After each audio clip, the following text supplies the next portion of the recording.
If you've made a selection that's relatively complex, or one that you think you may want to use again in the future, it makes sense to save that selection so you can bring it back at any time and use it again.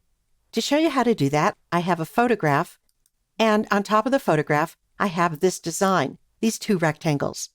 I'll turn off the background layer for a moment so you can see that the two rectangles are on their own layer. Let's start by selecting those two rectangles. Now here's a little trick for selecting objects on a transparent background.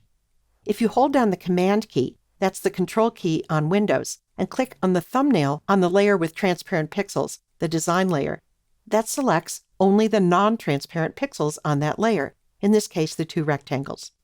Now I'm going to go to the Tools panel and select the elliptical marquee tool.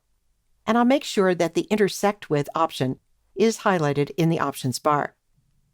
Now I'll make a circular selection, which can be a little tricky, so you may have to practice a couple times to get it just right. I'll come into the image and I'll start dragging an oval selection. Then I'll hold down the Shift key to constrain the selection to a circle.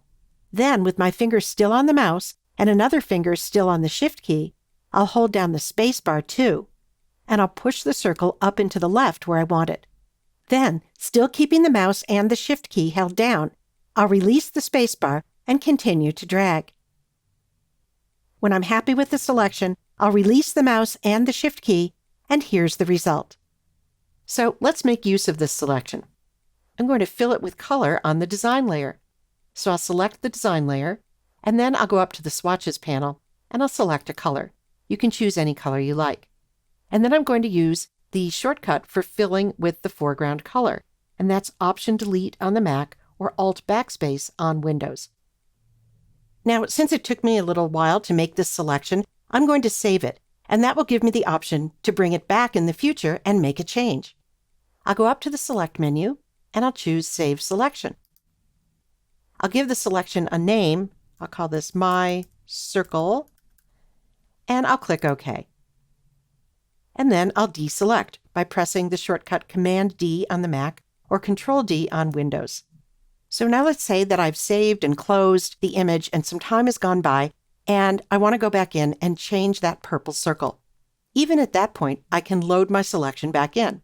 I'll go up to the Select menu, I'll choose Load Selection, I'll go to the Channel menu, and I'll choose my selection by name. And then I'll click OK. To make a change, I'm going to go over to the Tools panel and select the eyedropper tool and select a color from the image. And now I'll fill the selection with that new color by pressing Option Delete on a Mac or Alt Backspace on Windows.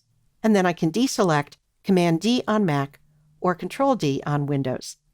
Now here's a little bonus information. As you get more advanced in Photoshop, you may want to know more about what's going on under the hood. And when you save a selection, what's happened is, if you go to the Channels panel, you'll see that there is a channel that represents that selection. But in most cases, you won't have to go to the Channels panel to work with a saved selection. You can do it just the way I showed you by saving and loading selections from the Select menu.